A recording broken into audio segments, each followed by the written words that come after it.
Kita sudah lama memimpikan kehidupan di Mars. Tidak hanya tentang menanam kentang di sana di masa depan, tapi juga tentang semua kentang yang mungkin ada di sana di masa lalu. Apakah pernah ada kehidupan di Mars?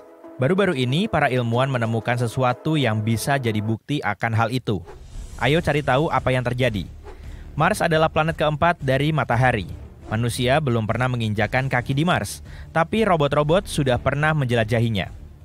Wahana antariksa pertama yang mengunjungi planet merah ini adalah Viking milik NASA. Wahana ini diterbangkan ke sana pada tahun 1976 dan mengirimkan banyak data menarik. Saat itu, kita tidak tahu apa-apa tentang Mars. Bagi kita, Mars tampak seperti gurun yang dingin dan tak bernyawa. Tapi, karena kemiripannya dengan bumi, para ilmuwan mulai bertanya-tanya, apakah Mars seperti ini sejak dulu? Atau mungkinkah dulunya Mars sangat subur dan penuh dengan kehidupan? Pada tahun 2022, wahana penjelajah Mars Perseverance milik NASA menemukan sesuatu yang bisa menjelaskan misteri ini. Tapi pertama-tama, apa itu Perseverance? Para ilmuwan berpendapat jika pernah ada kehidupan di Mars, kecil kemungkinan itu hilang begitu saja tanpa jejak. Pasti ada sisa-sisa yang tertinggal. Mungkin di bawah tanah, di mana jejak itu terlindung dari sinar matahari radioaktif dan hal-hal buruk lainnya. Jadi, kita harus memeriksa bebatuannya. Penting untuk dicatat bahwa kita tidak sedang mencari kehidupan di Mars saat ini, yang kemungkinan besar tidak ada. Tapi, kita ingin mencari tahu masa lalu planet kembaran bumi ini. Kita bicara soal miliaran tahun lalu, ketika Mars mungkin masih hangat, hijau, dan memiliki kehidupan. Dengan kata lain, kita harus menemukan jejak mikroba dan berbagai senyawa kimia yang mirip dengan yang ada di bumi. Inilah misi karakter utama kita, Perseverance. Wahana ini tiba di Mars pada Februari 2021. Wahana antariksa ini mendarat di dasar kawah Jezero selebar 48 km. Setelah mendarat, wahana ini meluncur ke arah barat ke tempat yang mendorong para ilmuwan untuk memilih Jezero sebagai lokasi penelitian. Tempat ini adalah delta sungai yang mengering, dan bekas sungai ini sudah berusia lebih dari 3,5 miliar tahun. Kawah Jezero sendiri dulunya sebuah danau besar. Yap, ternyata di Mars pernah ada air, dan para ilmuwan menduga tempat ini cocok untuk menjadi rumah bagi mikroba. Itulah yang dilakukan bakteri di bumi. Mereka bersembunyi di kedalaman danau dan kolam. Jadi, kita mungkin bisa menemukan jejaknya di sana. Para peneliti percaya bahwa danau ini memiliki nilai ilmiah tertinggi dalam keseluruhan misi. Peluang tertinggi untuk menemukan batuan tempat bakteri dapat bertahan hidup ada di sini, di Jezero. Jadi, Perseverance pergi ke delta ini. Perjalanannya tidak mudah. Wahana ini sedikit meleset dan mendarat lebih jauh dari yang direncanakan. Seperti kata-kata dalam satu film terkenal, manuver kecil ini akan mengorbankan 51 tahun waktu kita. Untungnya, Perseverance hanya butuh waktu 1 tahun, dan dalam perjalanannya, ia bisa sedikit menjelajahi Jezero. Wahana penjelajah ini menggunakan alat bawaan yang kompleks untuk menjelajahi Mars. Alat ini disebut Scanning Habitable Environments with Raman and Luminescence for Organics and Chemicals, atau disingkat SHERLOC. Wah, NASA sangat suka membuat singkatan. Saat alat ini mendekati delta, sinyal molekul organik semakin kuat. Tak lama kemudian, sinyal-sinyal ini ada di mana-mana dan menjadi sinyal paling terang yang pernah dilihat oleh para ilmuwan. Apa artinya ini? Mudah sekali, Watson. Kamu tahu kawan Sherlock ini kan? Saatnya menggali. Sejak Juli 2021, Perseverance telah mengebor dan mengumpulkan 4 inti batuan sedimen yang tipis. Jumlah total batuan yang terkumpul saat ini adalah 12. Ini kali pertama dalam sejarah kita mengumpulkan sesuatu yang seperti ini di planet lain. Keempat inti ini ditemukan di 2 batuan yang dinamai Skinner Ridge dan Wildcat Ridge. Sepasang inti pertama yang berasal dari Skinner Ridge sekilas tidak tampak menarik. Keduanya sangat mirip dengan yang bisa kita temukan di banyak tempat di bumi. Namun jika diamati lebih dekat, ada butiran-butiran bulat materi gelap. Butiran-butiran gelap ini bisa jadi dulunya berasal dari sungai purba, sungai yang sama yang mengalir ke Jezero. Mungkin saja sungai tersebut membawanya dari tempat yang berjarak ratusan mil dari Jezero, dan itu sangat menarik. Jika kita mempelajari inti ini, kita bisa mempelajari lebih banyak lagi tentang sudut-sudut Mars yang jauh. Ya, memang tidak ada sudut di sana, tapi kamu paham maksudnya. Kemudian pada bulan April 2022, Perseverance tiba di Delta, dan akhirnya para ilmuwan menemukan apa yang mereka cari. Penemuan ini sangat membuat mereka gembira. Mereka menemukan 2 inti lagi yang menyimpan zat organik. Keduanya diambil dari Wildcat Ridge. Lokasinya sangat dekat dengan Skinner Ridge, tapi kedua batuan itu sangat berbeda satu sama lain. Sampel-sampel ini berwarna lebih terang dan lebih seragam. Kemungkinan besar itu adalah batu lumpur, batuan yang tidak biasa, mirip tanah liat tapi lebih keras dan tidak bisa menyerap air. Sampel-sampel ini juga berbutir lebih halus daripada inti dari Skinner Ridge. Kenapa ini penting? Karena semakin halus butiran di dalam batu, semakin besar kemungkinan adanya jejak kehidupan masa lalu di dalamnya. Di bumi, batu-batu berbutir halus paling sering berada di dasar kolam dan tempat-tempat serupa. Di sana, batu-batu ini bisa menyimpan sisa-sisa organisme yang sudah mati dan zat-zat serupa selama bertahun-tahun. Dan inilah yang kita temukan di batu-batu tersebut. Selain itu, menurut para ilmuwan ada lebih banyak zat organik di kedua inti ini daripada di tempat lain yang diteliti oleh Perseverance sejauh ini. Zat organik itu mungkin terakumulasi ketika danau menguap secara bertahap miliaran tahun lalu. Jadi, benar-benar ada kehidupan di Mars? Tenang dulu. Zat organik adalah molekul yang mengikat karbon. Dan ya, di bumi, zat ini paling sering dikaitkan dengan kehidupan, tapi tidak selalu. Terkadang karbon bisa terbentuk karena hal lain. Karena itu, kita belum bisa memastikan apakah pernah ada kehidupan di Mars. Kita tidak tahu apakah molekul-molekul ini benar-benar berasal dari mikroba Mars atau merupakan hasil dari hal lain. Tapi, penemuan ini tetaplah sangat signifikan. Kita harus terus menggali lebih dalam lagi. Untuk mempelajari materi organik ini lebih lanjut, para ilmuwan perlu mengumpulkan beberapa sampel batuan berbutir halus. Akan sangat bagus juga untuk mempelajari materi yang ada di sekitar lokasi penampung air ini. Perseverance sudah pindah ke area lain, ke tempat dengan nama yang indah, yaitu Enchanted Lake. Wahana ini perlu mencari hal-hal serupa di sana. Ia juga akan terus mempelajari Danau Jezero. Pada akhirnya, Perseverance mendaki ke puncak delta dan melakukan penjelajahan ke lokasi-lokasi kuno di luar kawah. Sebelum akhir tahun 2022, Perseverance mungkin sudah membawa 6 atau lebih sampel inti Mars. Sayangnya, peralatan yang cukup kompleks ini masih sangat terbatas. Data ini saja tidak akan cukup untuk mendapatkan gambaran yang lengkap. Oleh karena itu, NASA berencana mengirim wahana antariksa lain ke Jezero di tahun-tahun mendatang. Bersama dengan Badan Antariksa Eropa, mereka sedang mengerjakan misi robotik berikutnya yang dikenal sebagai Mars Sample Return. Namanya sudah cukup jelas. Perangkat ini akan tiba dan mengambil seluruh sampel dari mesin penjelajah lama, Perseverance. Setelah itu, sampel-sampel ini akan dikirim ke bumi meskipun tidak melalui Amazon Prime, dan kemudian para ilmuwan akan dapat menganalisisnya di laboratorium canggih.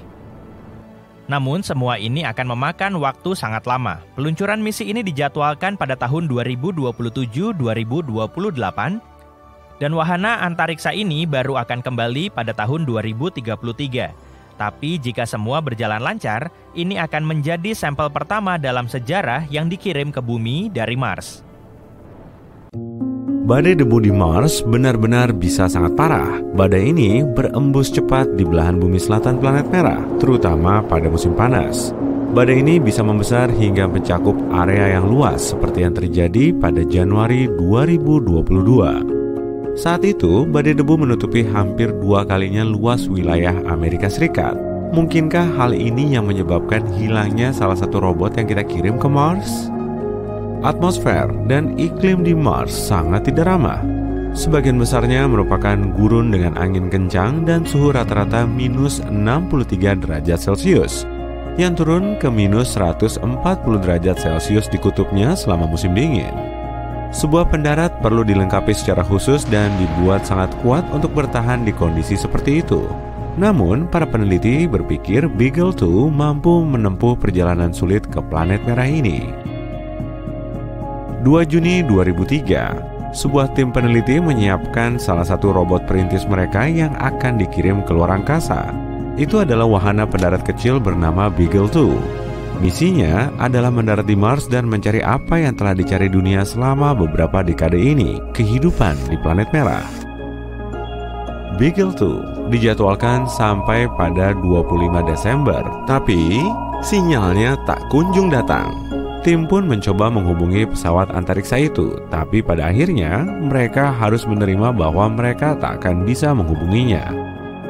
Beberapa orang menganggap pendaratan itu terlalu sulit dan rumit, jadi pendarat itu rusak. Tapi mereka tak menemukan kesalahan teknis apapun. Yang lain berteori, pendarat itu mungkin terjerat parasutnya sendiri dan jatuh ke permukaan Mars. Mau yang manapun, Beagle 2 dianggap hilang. Namun, pada tahun 2015, NASA memotret sesuatu yang mungkin adalah sisa-sisa pendarat hilang itu. Bukan cuma puing-puing hancur, komponennya benar-benar terlihat utuh. Bangkai pendarat ini tergeletak bersama panel surya yang sudah sebagian terbuka sekitar 5 km dari lokasi tempat pendaratan semestinya. Rupanya, Beagle 2 berhasil mendarat, tapi antena radionya terhalang. Makanya, para peneliti tidak bisa mengendalikannya dari bumi atau berkomunikasi dengannya. Tapi tak ada yang tahu persis kenapa itu terjadi. Apa kamu pernah dengar soal wajah yang ada di Mars? Pada tahun 1970-an, salah satu pesawat antariksa NASA mengambil foto ikonis permukaan Mars yang menunjukkan formasi mirip wajah, seperti yang kamu lihat di bagian atas foto ini. Kalau imajinasimu tinggi, kamu bisa dengan mudah melihat hidung, dua mata, mulut, dan tatanan rambut yang agak unik. Beberapa bahkan mengira itu adalah monumen yang dibangun di planet merah oleh peradaban lain. Gimana dengan hal unik lainnya yang ditemukan orang-orang di Mars? Seperti kawah wajah bahagia. Kamu bisa lihat kenapa tempat ini dijuluki demikian. Atau batu dalam bentuk pancake, Brachiosaurus, atau ikan. Mars juga punya pulau berbentuk waffle di permukaannya. Ini adalah fitur selebar 2 km yang bisa kamu lihat di area aliran lava. Mungkin ini disebabkan oleh lava yang mendorong formasi ini dari bawah. Tampaknya, para astronom juga mendapatkan beberapa foto bukit pasir biru. Ini adalah lautan bukit pasir gelap menakjubkan yang diukir oleh angin kencang menjadi garis panjang. Bukit ini mengelilingi tudung kutub utara planet itu dan mencakup wilayah seluas Texas. Planet merah biasanya dikenal dengan bukit pasirnya yang berwarna coklat, jadi yang satu ini tentu mengejutkan. Namun, nyatanya bukit ini nggak benar-benar biru. Kalau kamu bisa mengunjungi Mars sekarang, cuma buat lihat-lihat sebentar, kamu akan tahu bukit pasir ini berwarna coklat dan jingga seperti yang lainnya. Foto itu adalah foto dengan warna palsu. Para ilmuwan sering menggunakan warna palsu untuk menyoroti perbedaan dalam sesuatu. Misalnya, di sini perbedaan kedalaman. Selain itu, lembah terbesar di Mars sangatlah besar sehingga bisa memakan Grand Canyon kita untuk sarapan. Ini merupakan sistem ngarai menakjubkan sepanjang 4.000 km yang disebut Via Marineris dan panjangnya 10 kali lipat Grand Canyon. Kalau kamu bisa merentangkan ngarai Mars ini, panjangnya akan membentang dari pantai barat ke timur di Amerika Serikat. Karena Mars nggak punya lempeng tektonik aktif, nggak ada yang tahu pasti bagaimana ngarai ini terbentuk. Satu teori mengatakan, rantai gunung berapi yang terletak di sisi lain Mars, yang ada Olympus Mons-nya, menggeser kerak planet ini dari sisi berlawanan. Kekuatan yang kuat ini menyebabkan retakan di kerak Mars serta mengaktifkan sejumlah besar air yang terletak di bawah permukaan. Air ini kemudian muncul dan mengukir batu itu. Kekuatannya juga mengaktifkan gletser, dan ini mungkin menciptakan jalur baru dalam sistem ngarai raksasa itu. Gunung berapi di permukaan Mars mungkin sudah meletus sekitar 50.000 tahun lalu, meski letusan terkuatnya terjadi 3-4 miliar tahun lalu. Tapi planet ini tidak punya gunung berapi aktif saat ini. Sebagian besar panas yang tersimpan di bagian dalamnya selama pembentukan planet telah hilang. Jadi, sekarang kerak luar Mars terlalu tebal untuk batuan cair bisa mencapai permukaan. Namun dahulu kala, letusan tersebut membentuk gunung berapi raksasa. Dan gunung berapi ini kemungkinan besar memiliki peran penting dalam mencairkan endapan es yang melepaskan banjir ke permukaan Mars. Mars memiliki atmosfer tipis dengan volume gas yang kebanyakannya karbon dioksida, kurang dari 1% volumenya bumi. Tapi 4 miliar tahun lalu kondisinya jauh lebih hangat dan lembab. Atmosfernya pasti lebih tebal juga saat itu. Itu sebabnya efek rumah kaca yang kuat bisa terbentuk dan menjebak sinar matahari. Mars juga punya medan magnet yang kuat, mirip dengan bumi. Medan magnet Mars terbentuk karena arus logam cair di inti planet. Tapi nggak kayak planet rumah kita. Mars kehilangan medan magnetnya setelah intinya mendingin. Dan tanpa medan magnet itu, planet ini nggak punya perlindungan dari angin surya yang merupakan aliran partikel bermuatan yang mengalir dari matahari. Angin surya menarik sebagian besar atmosfer Mars hanya dalam beberapa ratus juta tahun, kira-kira. Inilah yang membuat badai debu Mars dahsyat tadi menjadi makin hebat. Mars punya sejarah yang menarik. Dilihat dari gletser planet ini, Mars mungkin telah melewati beberapa zaman es sama seperti bumi. Sebuah tim peneliti sudah memotret sekitar 60.000 batuan Mars.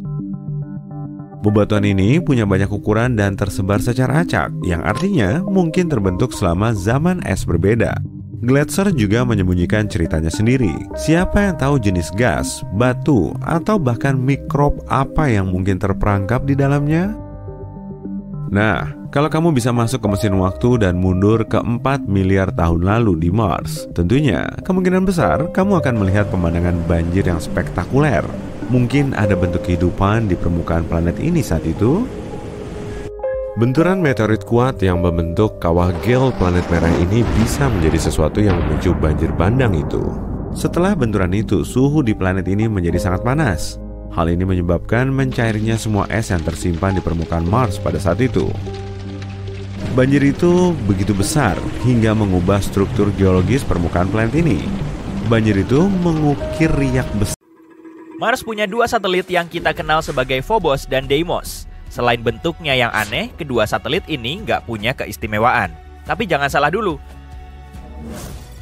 Rupanya para saintis baru aja mengamati fenomena aneh di permukaan Phobos. Tapi mereka belum bisa ngasih penjelasan lebih lanjut. Kira-kira itu fenomena apa ya? Ada kaitan apa dengan sejarah tata surya kita? Kita cari tahu yuk. Phobos dan Deimos ditemukan oleh astronom asal Amerika Serikat bernama Asaph Hall. Nama ini berasal dari nama para dewa Romawi dan Yunani, seperti semua planet di tata surya kita. Yang terkenal misalnya Mars dan Ares sebagai dewa perang. Makanya, satelit Mars juga dinamai sesuai dengan nama kedua putra Ares, yaitu Phobos dan Deimos. 2 nama cantik ini sebetulnya punya makna nyeremin loh, yaitu ketakutan dan horor. Pada tahun 1971, teleskop Mariner 9 milik NASA mengambil foto Phobos dan Deimos untuk pertama kalinya. Kita jadi tahu kedua satelit ini nggak mirip bulan. Keduanya punya bentuk dan orbit yang aneh.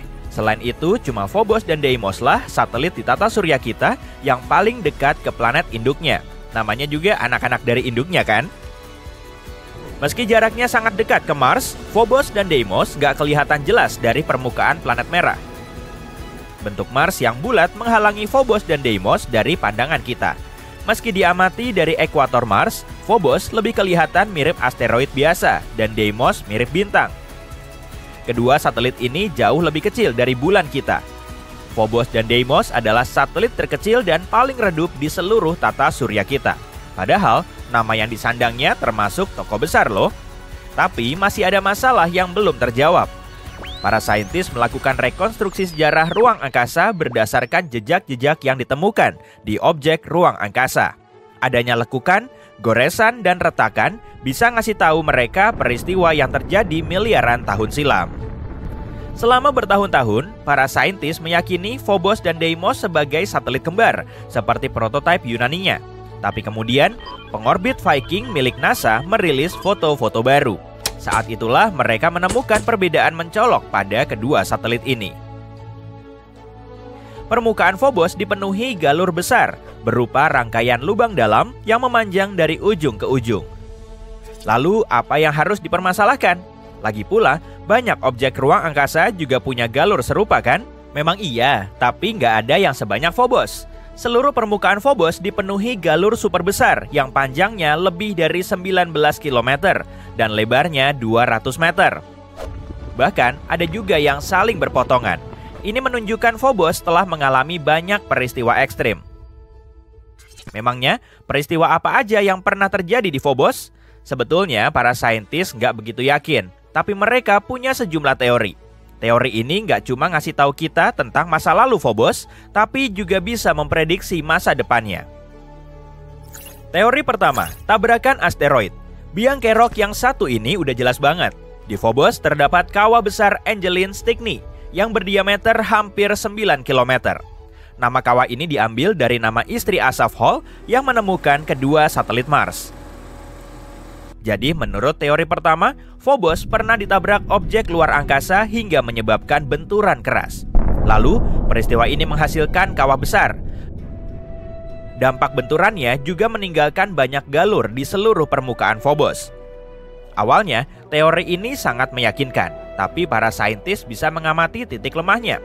Mereka sudah tahu semua galur Phobos nggak terbentuk di dalam kawah, tapi di sebelahnya. Jadi, galur tersebut nggak terbentuk oleh tabrakan. Lalu gimana dengan galur yang saling berpotongan? Memangnya itu cuma kebetulan? Para saintis melanjutkan pencarian mereka. Teori kedua, penyebabnya adalah puing-puing ruang angkasa. Nggak seperti teori pertama, teori kedua menyatakan bahwa galur Phobos nggak secara langsung disebabkan oleh tabrakan. Tapi begini kejadiannya. Ada objek yang menabrak Phobos, hingga banyak batuannya terlempar ke ruang angkasa.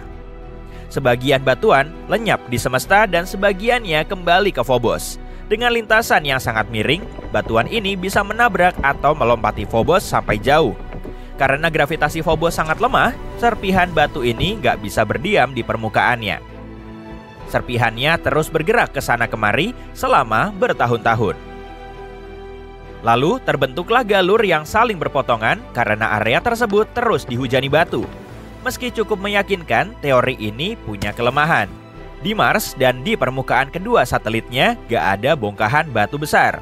Serpihan batu ini pasti terperangkap oleh gravitasi dan berdiam di orbit Mars. Atau mungkin menjadi bagian dari Phobos. Kalau teorinya memang begitu, kita pasti akan nemu buktinya di bawah lapisan debu. Tapi kenyataannya nggak begitu. Teori ini nggak menjawab kebingungan para astronom. Makanya mereka terus mencari biang keroknya.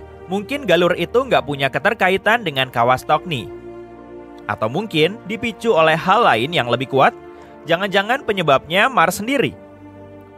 Teori ketiga, Mars jadi biang kerok terselubung.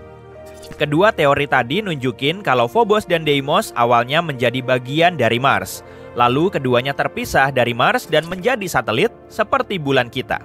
Tapi gimana kalau kejadiannya nggak begitu?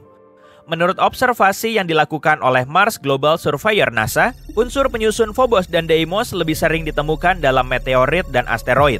Bisa jadi Phobos dan Deimos termasuk asteroid. Apalagi di antara Mars dan Jupiter terdapat sabuk asteroid.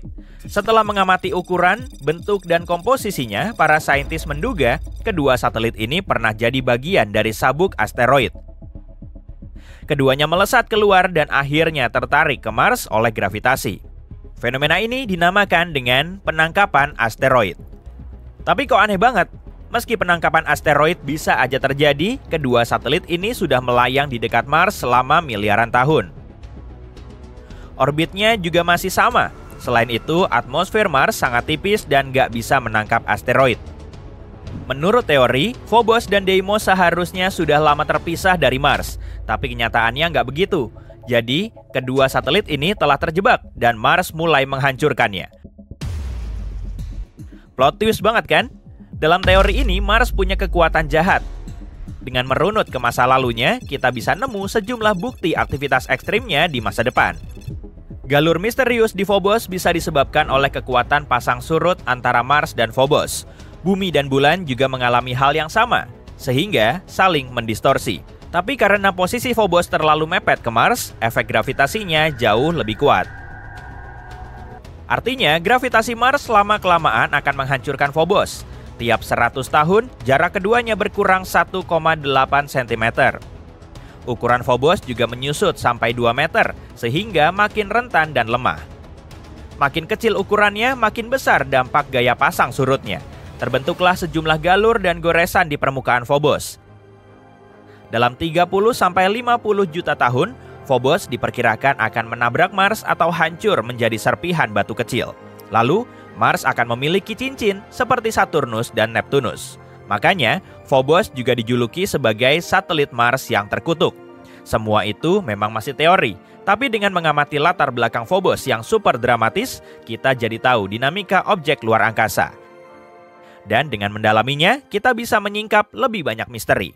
Nggak cuma Mars, tapi juga objek lain di tata surya kita. Kalau kelak Mars bisa jadi koloni manusia, kita akan sangat terbantu dengan mempelajari Phobos dan Deimos ini. Semoga aja misi eksplorasi satelit Mars bisa menyingkap rahasia menarik yang masih tersimpan. Bayangkan kamu sedang menaiki ekspedisi Arktik sekali seumur hidup yang berangkat ke pantai timur Tanjung Bathurst di wilayah barat Laut Kanada. Katanya lokasi yang kamu tuju tak ada tandingannya di bumi. Tujuan akhirmu adalah lokasi luar biasa yang dikenal sebagai Bukit Berasap. Batuan bergaris merah ini telah terbakar di sana tanpa henti selama berabad-abad. Terdapat banyak kandungan mineral di sana yang cuma bisa ditemukan di luar planet kita, tepatnya di Mars. Beberapa ilmuwan bahkan meyakini tempat ini bisa menjadi studi kasus penting untuk menemukan kehidupan di planet merah. Di atas kapal penjelajah kecil, kamu menuju ke geladak dan melihat pemandangan yang tak biasa di Cakrawala. Kamu melihat kepulan asap terbentuk di dekat bukit tepi laut. Seolah-olah ada ratusan orang membuat api unggun bersama-sama. Tapi asap ini bukan buatan manusia, kata pemandumu. Biasanya kebanyakan orang mengira itu adalah gunung berapi. Beberapa orang di dek bahkan menduga letusan mungkin akan terjadi dalam waktu dekat setelah melihat ini. Pemandumu tertawa, menjelaskan bahwa kenyataannya jauh dari itu. Gunung berapi biasanya ditemukan di tepi lempeng tektonik. Retakan di kerak bumi lah yang memungkinkan lava panas dan gas keluar ke permukaan.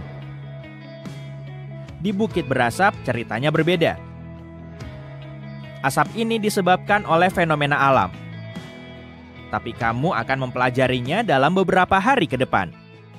Meski kedengarannya aneh, bebatuan ini sudah lama terbakar. Menurut para ahli, tanah di Bukit Berasap telah mengeluarkan awan asap setidaknya selama beberapa ratus tahun, tanpa henti. Kamu nggak salah dengar, tapi para ahli masih tak yakin berapa lama bukit ini telah terbakar, mungkin ribuan tahun. Sekarang, sebelum kamu turun dari kapal, sejumlah arahan sudah disiapkan. Pemimpin ekspedisimu menjelaskan kamu akan memasuki tempat berisiko tinggi. Jadi, kita mengganti sepatu dan pakaian hiking biasamu dengan setelan khusus serta masker gas sebelum melangkah ke lokasi. Kepulan asap yang kini kamu amati dari jarak aman terdiri dari asam sulfat.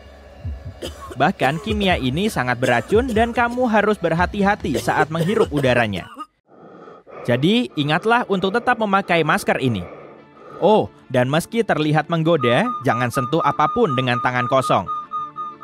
Legenda mengatakan kru pertama yang menjelajahi Bukit Berasap menemukannya secara tak sengaja. Dan bayangkan, orang-orang ini tak punya peralatan yang akan kamu gunakan. Catatan tertulis pertama di Bukit Berasap berasal dari tahun 1800-an. Penjelajah Irlandia, Kapten Robert McClure, memimpin ekspedisi untuk menemukan penjelajah yang hilang, Sir John Franklin, yang telah menghilang selama lebih dari 5 tahun. Para kru salah berbelok dalam perjalanan dan menemukan bebatuan terbakar ini. Mereka juga mengira itu adalah gunung berapi aktif, seperti kamu. Tapi mereka menemukan betapa salahnya mereka saat menginjakan kaki di sana. McClure penasaran dan mengambil sebuah sampel batu ke perahunya.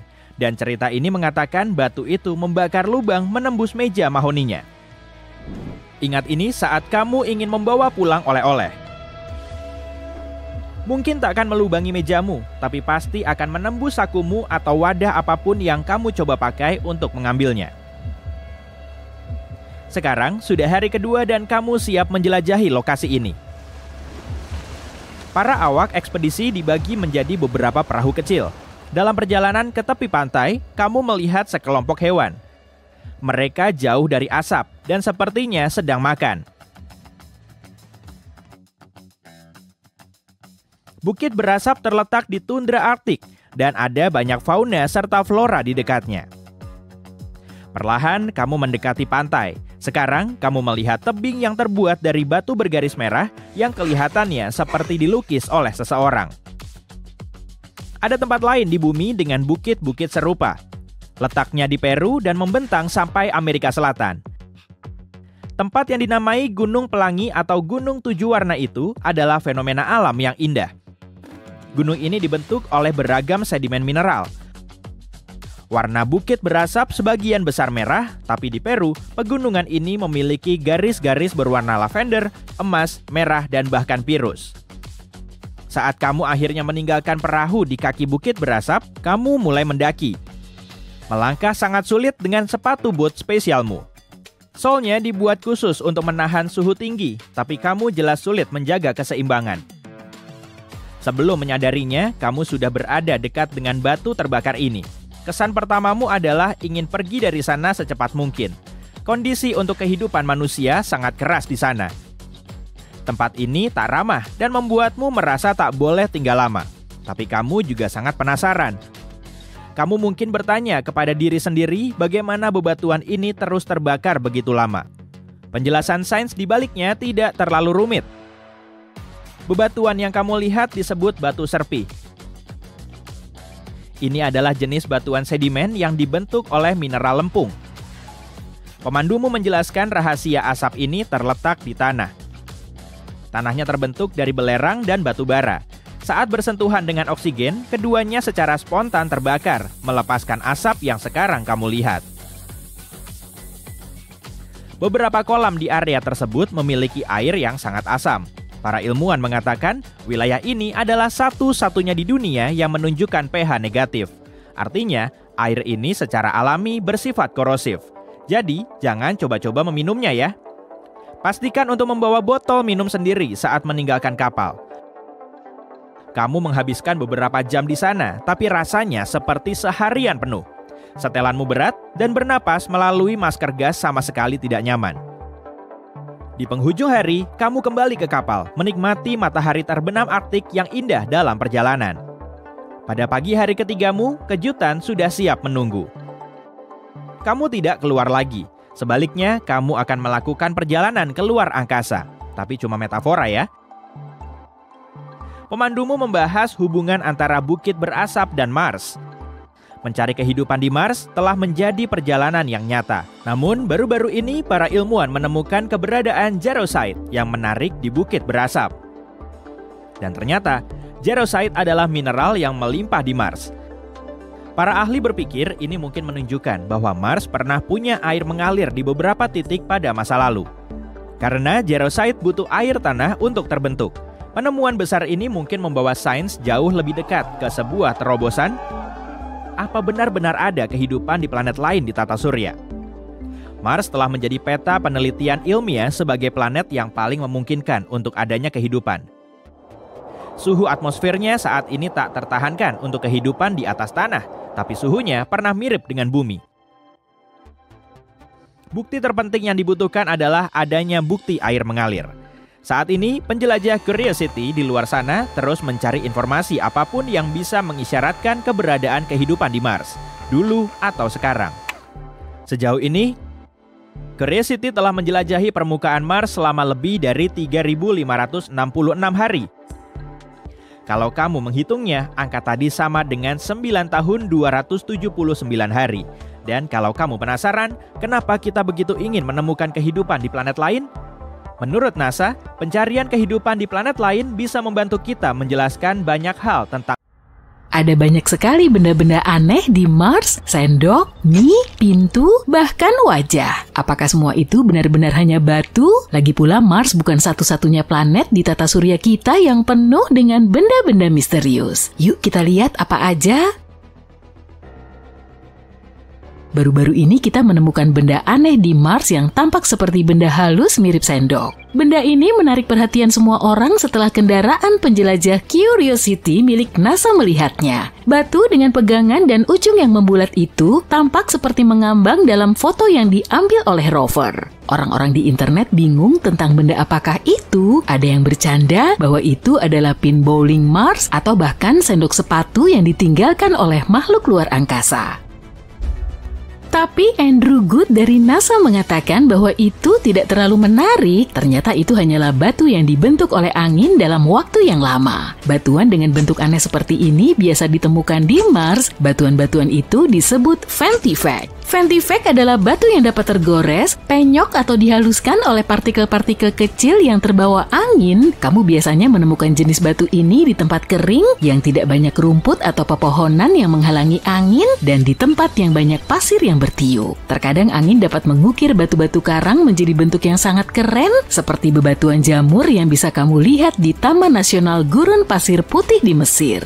Bebatuan ini terlihat seperti jamur raksasa karena angin mengikis bagian bawahnya lebih cepat daripada bagian atasnya sehingga membuatnya berdiri tegak dan ramping. Vantivac bukan satu-satunya batuan Mars yang keren. Lihat aja rangkaian paku-paku surrealis yang menonjol dari permukaan merah ini. Kendaraan penjelajah Curiosity milik NASA menemukannya saat menjelajahi kawah gel di Mars. Paku-paku itu dengan cepat menarik perhatian semua orang. Struktur meliuk-liuk yang menyerupai paku itu tampak seperti pintu dari luar angkasa.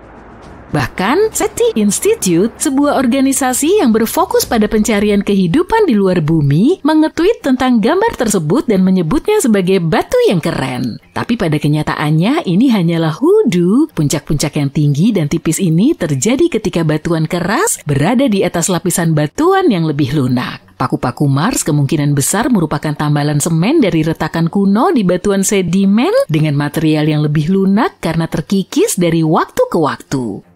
Tapi di bumi juga ada banyak hoodoo, biasa disebut juga cerobong peri atau batu tenda. Kamu bisa menemukannya di tempat-tempat seperti Bryce Canyon di Utah dan dataran tinggi Colorado. NASA sangat tertarik dengan struktur aneh ini karena dapat membantu kita mempelajari lebih lanjut tentang sejarah kawah gel.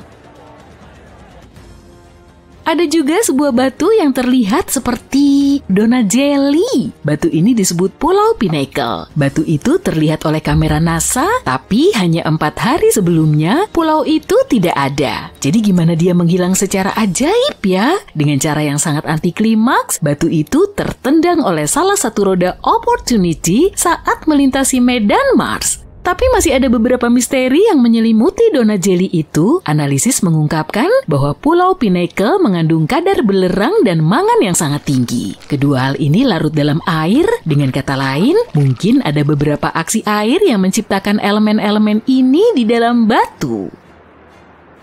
Si kecil yang satu ini tiba-tiba menyebabkan banyak drama dan sebuah gugatan terhadap NASA. Ada klaim bahwa badan antariksa ini gagal menyelidiki kemungkinan jamur yang tumbuh di Mars.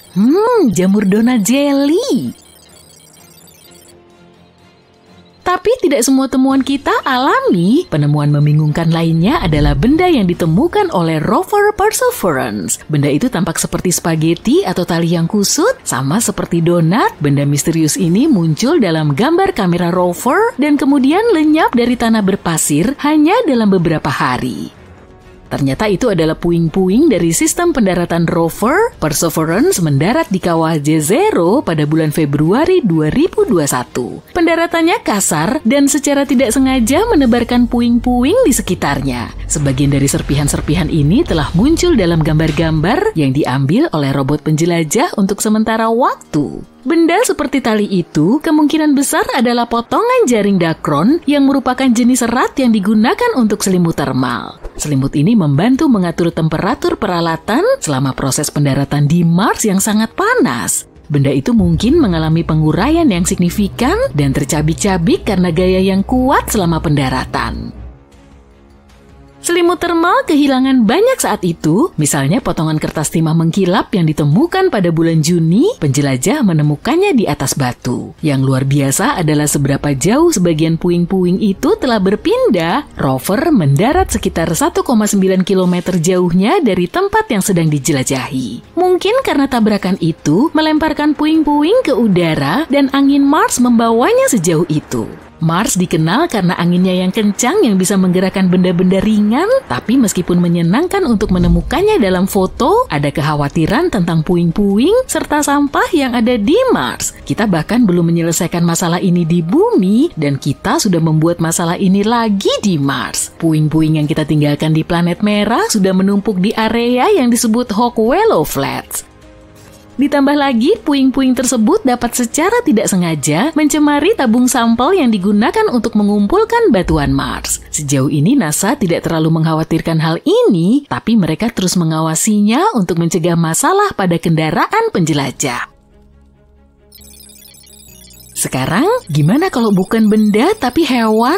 Curiosity menimbulkan kehebohan ketika menangkap sesuatu yang tampak seperti tikus di Mars. Beberapa orang mulai berspekulasi bahwa itu bisa jadi bukti kehidupan asli Mars, atau bahkan hewan pengerat ini dibawa oleh Curiosity. Tapi tikus Mars ini sekali lagi ternyata hanya sebuah batu yang aneh. Batuan ini terlihat menarik karena proses alami seperti erosi angin dan abrasi mekanis. Kami juga menemukan beberapa benda yang tampak seperti cacing. Curiosity memotret sebuah formasi yang tampak seperti cacing yang mengeliat di lanskap Mars. Meskipun ukurannya kecil, formasi ini menonjol dengan bentuknya yang unik dan teksturnya yang kasar. Mungkin formasi ini terbuat dari bahan yang tahan lama dan tahan terhadap erosi Mars yang keras.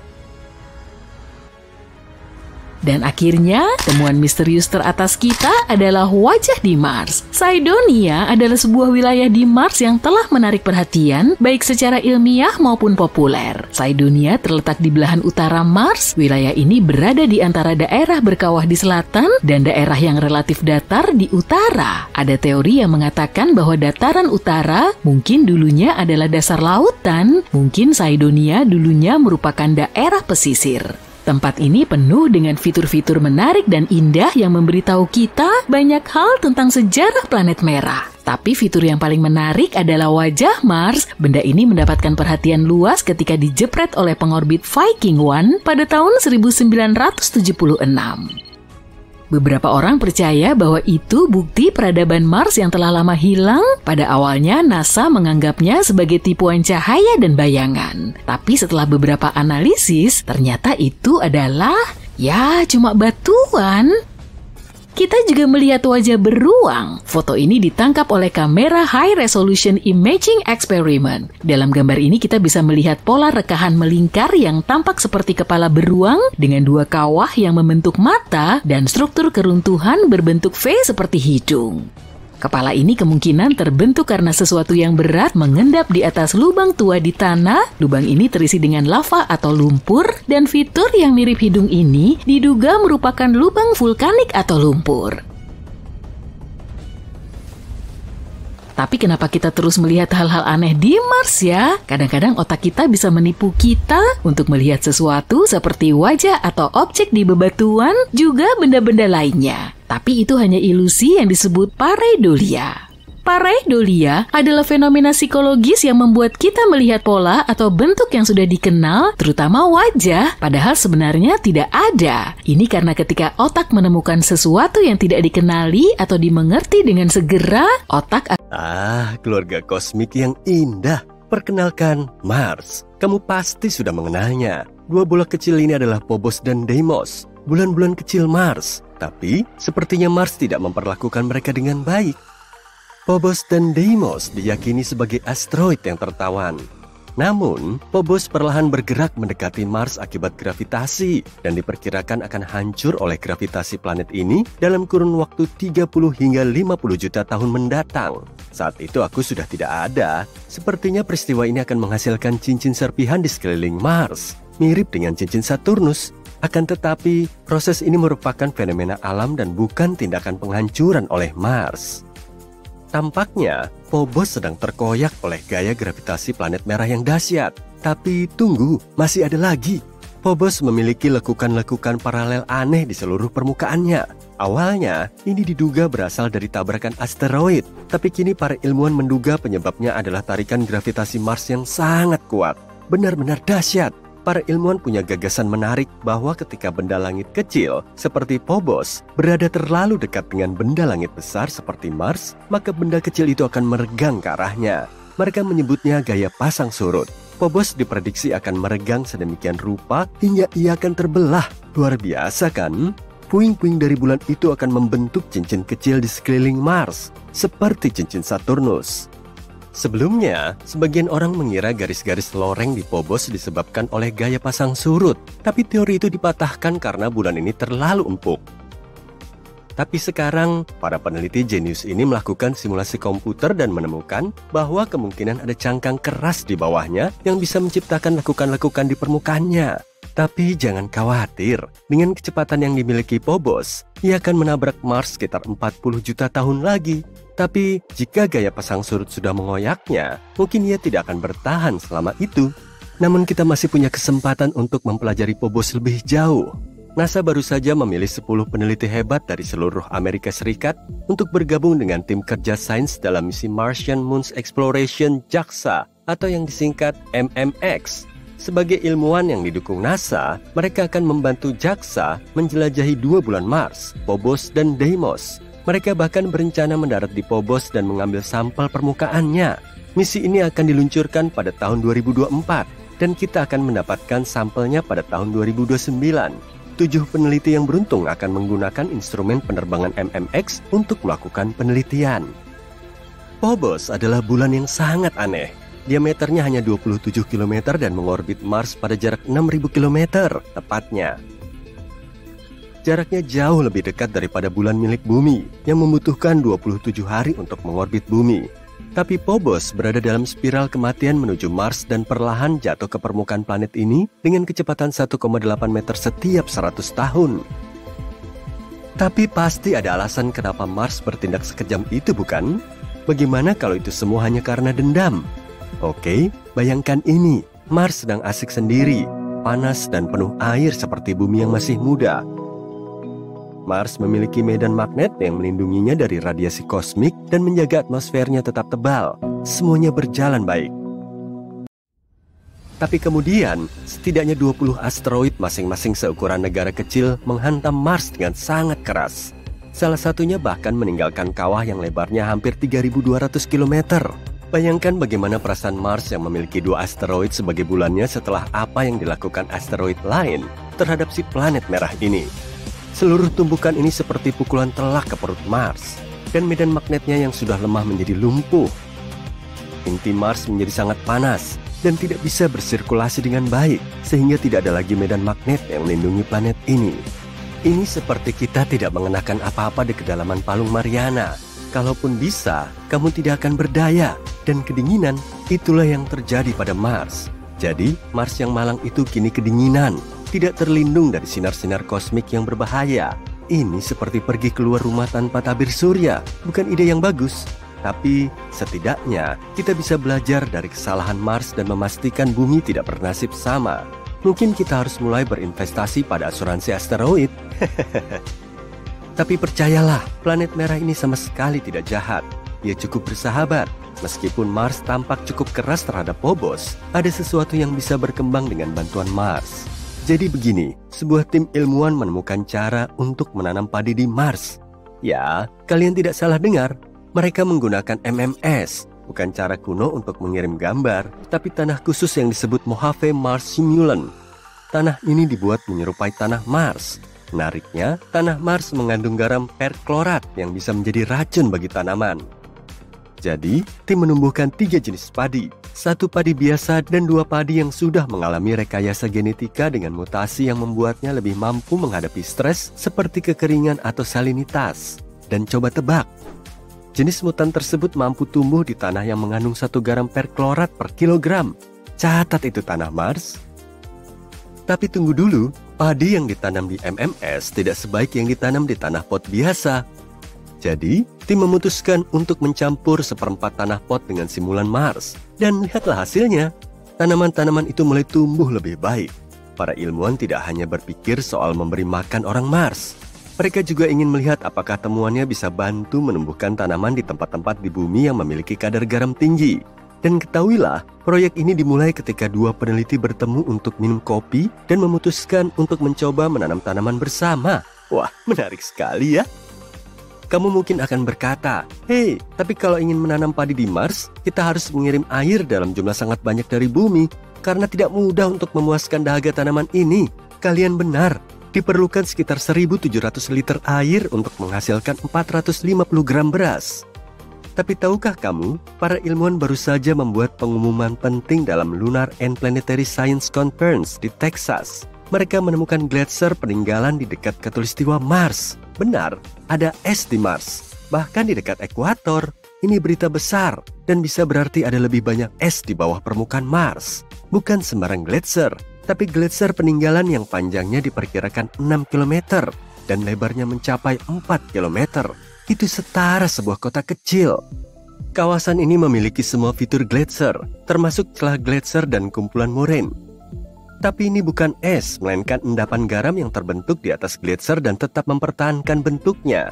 Lalu bagaimana endapan garam ini terbentuk? Rupanya material vulkanik yang menyelimuti wilayah tersebut mungkin ada hubungannya dengan itu. Ketika unsur-unsur ini bersentuhan dengan es cair, garam sulfat bisa terbentuk dan terakumulasi menjadi lapisan kerak yang keras. Seiring waktu, erosi menghilangkan material vulkanik, mengekspos sulfat, dan menampakkan fitur unik gletser. Gletser ini masih muda, kemungkinan berasal dari periode geologi Amazon. Artinya, Mars pernah memiliki es di permukaannya belum lama ini. Entah rahasia es apa lagi yang disembunyikan Mars. Tapi tunggu dulu, masih banyak penelitian yang harus dilakukan. Para ilmuwan perlu mencari tahu apakah masih ada es cair yang tersimpan di bawah endapan garam atau sudah lenyap seluruhnya. Dan jika masih ada es cair di titik-titik dangkal di dekat ekuator, itu bisa berdampak besar bagi penjelajahan manusia. Bayangkan jika kita bisa mengekstrak air dari dalam tanah di lokasi yang lebih hangat. Itu akan memberi perubahan besar. Jadi, mari kita lihat apa lagi yang ditemukan para ilmuwan ini terkait si tetangga merah kesayangan kita. Mungkin suatu hari nanti kita akan...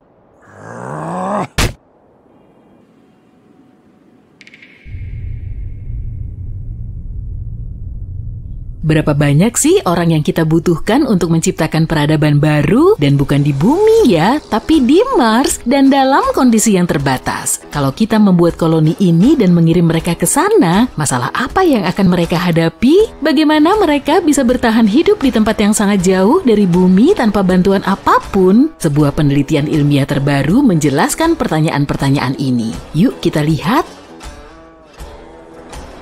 Baiklah, jadi kamu ingin mengkolonisasi Mars kan? Ini bukan tugas yang mudah.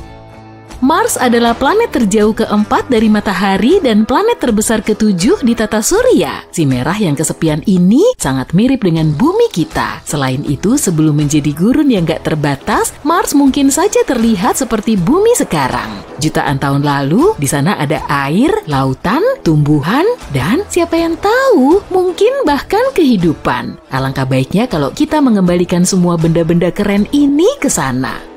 Nggak heran kita sudah membicarakan kolonisasi planet ini sejak lama. Sekarang, SpaceX mengklaim pesawat ruang angkasa antar planet yang mereka usulkan dapat mengantarkan 100 orang ke Mars. Pemilik perusahaan ini, miliarder Elon Musk, ingin menciptakan armada yang bisa menyediakan sumber daya yang konstan ke Mars. Tapi seberapa realistis semua fantasi ini?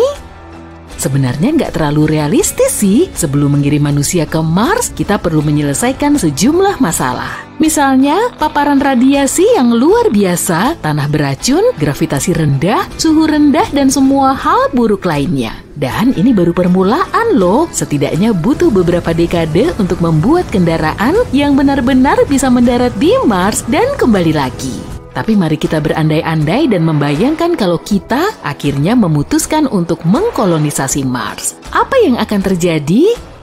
Baru-baru ini ilmuwan menerbitkan studi baru tentang topik ini. Studi ini berjudul Jumlah Minimum Pemukim untuk Bertahan Hidup di Planet Lain. Penulisnya adalah Jean-Marc Salotti, profesor di Institut Politeknik Nasional Bordeaux di Prancis. Artikelnya diterbitkan dalam jurnal Scientific Reports dan seperti dugaanmu, penelitian ini mencoba mencari tahu bagaimana kita bisa mengkolonisasi planet lain. Berapa banyak sumber daya yang kita butuhkan, bagaimana koloni ini harus hidup, jenis pekerjaan apa yang harus mereka lakukan, dan berapa lama waktu yang dibutuhkan. Dan tentu saja, berapa banyak orang yang kita butuhkan untuk semua ini. Mari kita coba menjawab semua itu. Sekarang, bayangkan kita telah memasuki masa depan yang indah. Nggak juga sih, sebenarnya masa depan yang mengerikan. Dalam studinya, Salotti menyatakan kehidupan di bumi terancam oleh suatu peristiwa dahsyat. Jadi, satu-satunya cara bagi umat manusia untuk bertahan hidup adalah pergi ke Mars atau planet lain. Sayangnya, dalam skenario imajiner ini, pengiriman pasokan dari bumi terputus atau bahkan hilang. Sekarang koloni harus menghidupi dirinya sendiri. Nah, kita sudah menemukan banyak masalah nih. Misalnya kita nggak yakin seberapa baik orang-orang di koloni akan bekerja sama. Apakah mereka akan berkomunikasi satu sama lain seperti manusia normal? Akankah mereka berbagi waktu dan sumber daya sebagaimana mestinya? Manusia terus-menerus merusak berbagai hal untuk manusia lain. Aku berani bertaruh, kita harus mengungsi ke Mars karena kesalahan mereka. Namun, kalau kita melupakan hal itu, bagaimana dengan masalah organisasi? Peralatan apa yang kita miliki? Apa yang akan kita gunakan untuk mengekstrak sumber daya? Keterampilan apa yang akan kita butuhkan? Kamu tahu? Siapa yang peduli? Dalam kasus kita, hal-hal ini nggak penting. Yang kita tahu, koloni nggak punya banyak sumber daya dan peralatan awal, dan faktor manusia sama sekali nggak bisa diprediksi. Jadi, peluang untuk bertahan hidup cukup rendah, namun kita harus bertahan hidup. Dalam hal ini, Salotti menjelaskan dua hal yang akan berdampak besar pada kelangsungan hidup kita. Hal-hal ini pada dasarnya adalah variabel dalam persamaan matematika. Yang pertama adalah ketersediaan sumber daya lokal. Pada dasarnya ini berarti air, oksigen, dan segala macam elemen kimia yang berguna. Sumber daya ini harus bisa ditambang dan mudah digunakan. Untungnya kita nggak memulai dari nol karena kita sudah tahu banyak hal tentang Mars. Sumber daya apa saja yang ada di sana, bagaimana sumber daya itu bisa digunakan untuk mendukung kehidupan, pertanian, dan produksi industri. Koloni ini beruntung karena semua ini telah dipelajari di berbagai seminar dan diterbitkan dalam laporan dan buku selama beberapa tahun terakhir. Berkat ini, kita tahu apa yang akan tersedia untuk koloni kita. Sebagai contoh, kita tahu bahwa gas bisa diekstrasi dari atmosfer, begitu juga mineral dari tanah. Di Mars, kita bisa menyediakan bahan-bahan seperti besi, kaca, dan bahkan senyawa organik. Masalah terpenting adalah masa pakai peralatan yang dipergunakan oleh para penghuni baru Mars. Mereka harus mendapatkan bahan sebanyak mungkin sebelum peralatan tersebut rusak. Menjaga peralatan itu dalam kondisi yang baik akan menjadi tugas terpenting. Hal kedua adalah kapasitas produksi atau kecepatan kerja. Kita punya daftar spesifik tentang hal-hal yang perlu dilakukan membuat beberapa alat misalnya. Dan semua ini harus diproduksi dalam jumlah yang cukup sebelum tenggat waktu yang ditentukan. Salotti bilang yang paling penting adalah faktor berbagi. Bayangkan satu orang mencoba bertahan hidup di Mars. Dia harus melakukan semua tugas sendirian, menemukan atau membangun sistem sendiri untuk memasok air minum, oksigen, dan pembangkit listrik. Kita sudah melihat bagaimana hal ini terjadi dalam film The Martian. Tugas ini nggak mudah loh. Waktu selalu aja nggak cukup dan semua ini terlalu berat untuk ditangani oleh satu orang. Kecuali kalau kamu adalah Matt Damon. Jadi secara mengejutkan, kita butuh koloni yang cukup besar. Ini akan mendistribusikan beban secara signifikan. Setiap orang menghabiskan lebih sedikit tenaga, lebih sedikit lelah, dan sebagai hasilnya, efisiensi dan kecepatan kerja meningkat. Disinilah faktor berbagi berperan. Sekarang kita hanya perlu menghitung angka ini jika kita ingin, misalnya membangun sesuatu, berapa banyak orang yang kita perlukan untuk melakukannya dengan cepat dan efisien, bagaimana kita bisa mengoptimalkan pekerjaan sebanyak mungkin. Iya, itu tergantung pada kebutuhan orang-orang ini, sumber daya yang tersedia, hal-hal acak seperti cuaca dan sebagainya. Tapi secara umum, Jumlah ini bisa diperkirakan dan dihitung dengan menggunakan beberapa fungsi matematika. Salotti menjelaskan lebih detail tentang fungsi-fungsi ini di dalam artikelnya. Kamu bisa baca sendiri ya kalau kamu tertarik. Tapi secara umum, dia menjelaskan 5 area yang perlu diperhitungkan saat menghitung angka ini. Area-area ini adalah pengelolaan ekosistem, produksi energi, industri, bangunan, dan faktor manusia. Faktor manusia mencakup hal-hal seperti pengasuhan dan pendidikan anak-anak, olahraga, permainan, musik, dan sebagainya. Pada akhirnya semuanya bermuara pada 2 hal, seberapa banyak waktu yang kita miliki dan seberapa baik orang-orang di koloni akan bekerja sama satu sama lain. Jadi, apa hasil dari semua perhitungan ini? Pada akhirnya Salotti menemukan kita butuh setidaknya 110 orang untuk bisa bertahan hidup di Mars. Ini adalah jumlah minimum yang dibutuhkan untuk menciptakan peradaban yang mandiri. Dan akan lebih baik kalau kita nggak membawa terlalu banyak orang. Semakin banyak orang yang kita bawa ke wahana antariksa, semakin sulit untuk memprediksi hasilnya. Lagi pula seperti yang telah dikemukakan, manusia selalu merusak berbagai hal untuk manusia lain. Jadi lebih baik tetap sekitar 110 orang.